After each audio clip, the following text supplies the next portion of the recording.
Boa tarde, pessoal. Voltamos com as nossas aulas. Espero que estejam todos bem, com suas famílias. Hoje nós começamos um novo plano de aula, o plano de aula número 5, que está postado em material de apoio para vocês. E nós vamos tratar neste plano de aula de vários temas.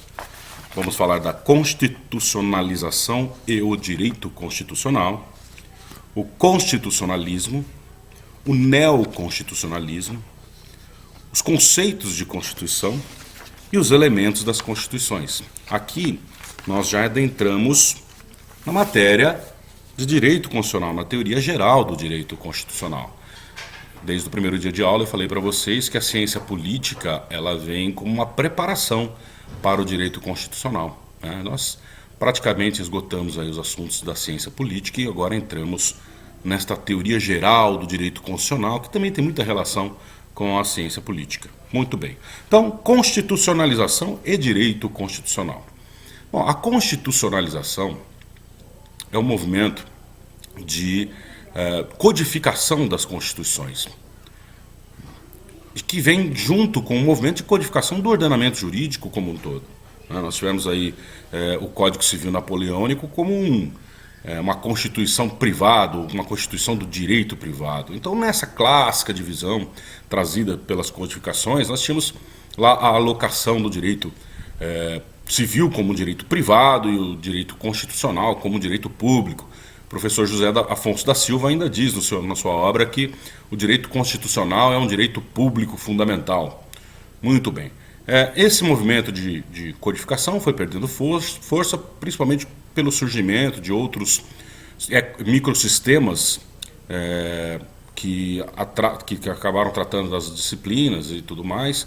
Então, por exemplo, nós temos, além do Código Civil, nós temos a Lei do Inquilinato, nós temos o Código de Defesa do Consumidor, nós temos a Lei de Alimentos, são institutos, microsistemas que estão fora do Código Civil e que tratam de direito tido até então, ou tido anteriormente como direito privado. Então, hoje nós temos o direito constitucional, não mais dentro dessa clássica divisão de direito público e direito privado, como um direito público, como diz o professor José Afonso da Silva, mas a Constituição como uma centralidade, o centro, o pano de fundo de todo o ordenamento jurídico. Então, hoje a Constituição, todo o direito é interpretado a partir dela, e tendo ela como parâmetro. Então, nós falamos hoje em dia do direito processual constitucional, do direito civil constitucional e de todos os outros ramos do direito sendo observados e interpretados a partir daquilo que a Constituição Federal nos traz. Muito bem? Então, nós tivemos esse movimento de codificação que perdeu uma certa força. Então, hoje nós podemos falar que o direito é uno e indivisível e a Constituição é o centro desse direito, é o centro desse ordenamento. Muito bem? Bom, e o que significa constitucionalismo? O que significa o movimento constitucionalista? Muito bem, movimento constitucionalista. O movimento constitucionalista, ele é um movimento essencialmente de limitação do poder. Então, toda vez que nós temos, lógico que o nome direito constitucional e a primeira Constituição escrita é a Constituição Americana de 1787. Então, portanto, o termo direito constitucional, Constituição, é um termo mais recente. Mas os historiadores, os estudantes do direito, da história do direito, entendem que todo o movimento anterior a esta Constituição, a primeira Constituição escrita, que de alguma forma buscou a limitação do poder, se inclui dentro do que é chamado de movimento constitucionalista, que é um movimento que vem ao longo da história, durante muito tempo. Então, nós temos alguns eventos históricos que coincidem com aquilo que a gente já estudou sobre república, sobre parlamentarismo, que são formas também acessórias ao direito constitucional de limitação do poder. Então, toda vez que a gente identifica um movimento de limitação do poder, nós podemos falar que nós temos um movimento constitucionalista ali. Então, os historiadores começaram a buscar e foram lá na antiguidade reconhecer no Estado hebreu, a limitação que era feita ao monarca pelos líderes religiosos. Então, as decisões do monarca passavam pelo crivo, pela análise, pelo julgamento dos líderes religiosos. E nesse movimento nós já temos ali, uma certa limitação do poder. A classe sacerdotal limitando o poder do monarca. Então nós temos ali um indício de constitucionalismo. Muito bem? E a própria manifestação do povo, dos cidadãos na antiguidade, na Grécia Antiga, também é uma forma de limitação do poder. Quando se consulta a opinião popular, evidentemente ela deve ser levada em consideração e, portanto, já existe aí um movimento de limitação do poder na mão de uma única pessoa, não é verdade? Então nós temos ali também uma pincelada do constitucionalismo. E aí na Idade Média nós temos um importantíssimo documento no movimento constitucionalista, que é um documento que eu já falei para vocês, já contei a história para vocês. É a Magna Carta de 1215. Esta Magna Carta de 1215, ela é um documento, como eu já disse para vocês, nós vamos relembrar, né? Ela é um documento de limitação do poder do monarca, que foi imposto ao monarca João Sem Terra, o rei da Inglaterra, o príncipe John, e para que ele, como ele era um rei muito impopular, para que limitasse o poder dele, especialmente porque ele era muito impopular, porque ele tinha uma mão muito pesada em tributação, então ele tributava demais o seu povo. E os barões, os nobres e os burgueses da época começaram a entender que precisavam estabelecer uma limitação e impuseram isso ao João Sem Terra. E o João Sem Terra foi obrigado a assinar essa Magna Carta de 1215, que tem vários elementos ali que até hoje estão presentes nos documentos constitucionais, nas constituições do mundo, inclusive na nossa, como o habeas corpus, como o princípio da legalidade, que já estava previsto de uma forma ainda muito principiante, mas já estava previsto na Magna Carta, já estavam previstos na Magna Carta de 1215. Esta Magna Carta, como eu disse para vocês, ela não foi efetivamente cumprida pelo rei, porque o rei disse que foi obrigado a assiná-la e contou com o apoio da igreja nesse sentido, embora ali os membros da igreja local, na época da exigência da sua assinatura, tenham pressionado também o rei para a assinatura desse documento. Mas a igreja em si, Roma, disse que ele realmente não tinha que cumprir aquele documento, porque ele foi obrigado. Bom, aí na Idade Moderna, no constitucionalismo na Idade Moderna, nós temos vários documentos que coincidem com a limitação do poder do monarca e do fortalecimento do parlamentarismo na Inglaterra, né?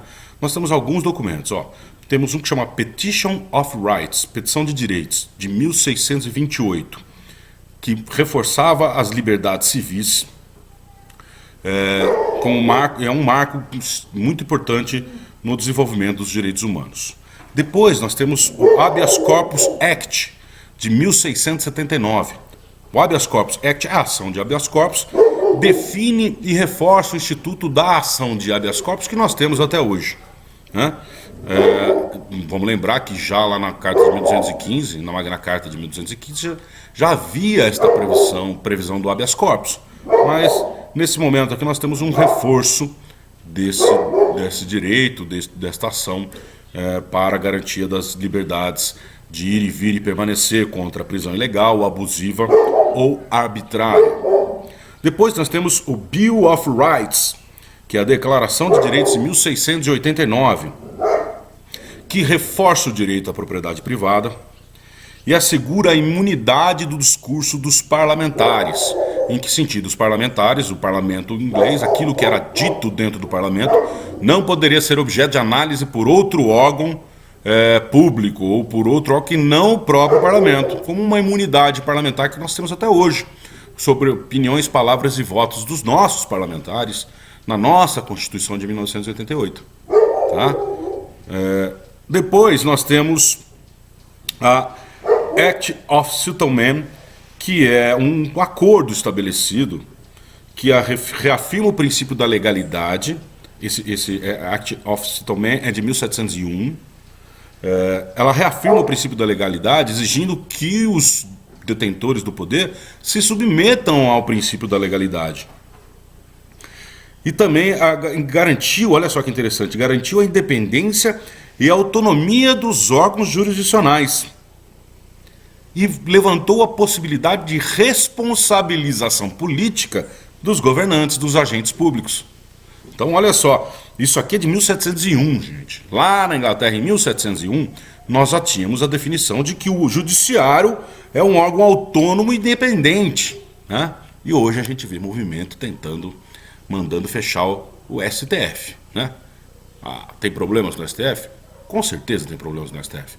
Tem problema no Congresso? Com certeza tem problema no Congresso. Tem problemas no Poder Executivo? Com certeza tem problemas no Poder Executivo. E existe na Constituição os mecanismos democráticos para se corrigir esses erros, para se corrigirem esses problemas. Não é fechando um ou outro que a gente soluciona, né? Pelo contrário, se a gente fizer isso, a gente está rasgando a Constituição. Então, vejam só, em 1701 já tínhamos a independência e a autonomia do Poder Judiciário. Esses são os principais documentos que na Inglaterra reforçaram o constitucionalismo. Depois nós temos o constitucionalismo norte-americano, que também se estende, embora ele seja um pouquinho antes do fim da idade moderna, início da idade contemporânea, que se dá com a Revolução Francesa. Nós já podemos considerar aí que nós temos um constitucionalismo moderno na idade contemporânea, embora o norte-americano seja um pouquinho antes da Revolução Francesa, né? Então nós temos lá nos Estados Unidos uma Declaração de Direitos do Estado da Virgínia, que é de 1776, e depois nós temos a Constituição Americana de 1787, como eu disse para vocês, a primeira Constituição escrita do mundo. Esta Constituição ela foi ratificada depois em 1788. Eles fizeram lá o Pacto Confederativo, que nós já estudamos, aí se reuniram em uma federação e ratificaram esta federação prevista nessa Constituição Americana, que é a primeira escrita. Ratificaram isso em 1788. Então, um ano antes ainda da Revolução Francesa, que é 1789. Então, nós temos 1787, a Constituição Americana, ratificada em 1788. Ela tem 7 artigos apenas e 27 emendas, né? Comparado com a nossa, que tem 250 artigos e alguns desdobrados em A, B, C, enfim. Nós temos lá uma Constituição bastante concisa, bastante enxuta, né? Bom, além do constitucionalismo norte-americano, nós temos o constitucionalismo moderno, já na idade contemporânea, portanto, como eu falei para vocês, surgindo com as constituições escritas. Além da Constituição Americana, nós temos a Constituição Francesa de 1791. Nós tivemos a Revolução Francesa em 1789. Nesta ocasião, neste mesmo ano, nós tivemos a Declaração Universal dos Direitos do Homem e do Cidadão, que foi incorporado, essa declaração foi incorporada, o texto dela foi incorporado na Constituição de 1791, na Constituição Francesa de 1791. Esta Constituição Francesa de 1791, embora ela não tenha sido a primeira, ela é o marco mais importante no constitucionalismo, no surgimento das constituições escritas, porque foi ela que influenciou o surgimento das constituições no mundo inteiro. A princípio, nós temos um modelo de constitucionalismo liberal, de Estado liberal, daquele que contempla os direitos de primeira dimensão. Lembram deles? Direito à liberdade de manifestação, direito à propriedade, liberdade religiosa, né? Aqueles direitos que apequenam o Estado para garantir um espaço maior para o cidadão, um espaço maior de liberdade. Depois da Primeira Guerra Mundial, nós temos o surgimento das constituições sociais, com a Constituição Mexicana de 1917 e depois com a Constituição de Weimar, alemã, de 1919. Muito bem? Mas antes, então, nós temos esse modelo liberal de constitucionalismo que acabou influenciando o surgimento de constituições no mundo inteiro. Então tivemos a espanhola de 1812, a Constituição Portuguesa de 1822. Vou contar rapidamente aqui para vocês uma curiosidade sobre essa Constituição. Em 1822, Dom João VI estava com a família real no Brasil. E Portugal já havia lá se libertado da influência da dominação francesa, de Napoleão e tudo mais. E aí nós temos a Constituição Portuguesa sendo escrita à revelia de Dom João VI, porque ele não estava lá, ele estava aqui no Brasil. E aí, quando ele voltou para Portugal, antes que ele descesse de sua nau, obrigaram Dom João a jurar respeito à Constituição Portuguesa de 1822, para que ele pudesse descer do navio, para que ele pudesse retornar e pisar em solo português. Olha só, ele era o rei, ele era o monarca, e ele foi obrigado a jurar respeito, fidelidade à Constituição, como fazem hoje todos os representantes. Então, todo presidente eleito, ele jura obedecer e defender a Constituição. E aí, nesse modelo liberal, nós tivemos a nossa primeira Constituição, a Constituição Brasileira de 1824. Muito bem? Bom, depois deste movimento constitucionalista, nós temos o constitucionalismo contemporâneo para a gente tratar. E como é que é o constitucionalismo contemporâneo? O que ele comporta? Ele comporta aqueles direitos de fraternidade, de solidariedade, os direitos de terceira dimensão, né? Então são os direito ao patrimônio histórico, artístico e cultural, o direito ao meio ambiente equilibrado, a defesa do consumidor. Então esses direitos são direitos de solidariedade, direitos de fraternidade. É esse o esboço de constitucionalismo, do constitucionalismo contemporâneo. Tá ok? Muito bem, e assim a gente termina esse resgate histórico e no próximo vídeo nós vamos falar de neoconstitucionalismo. Até daqui a pouco, pessoal.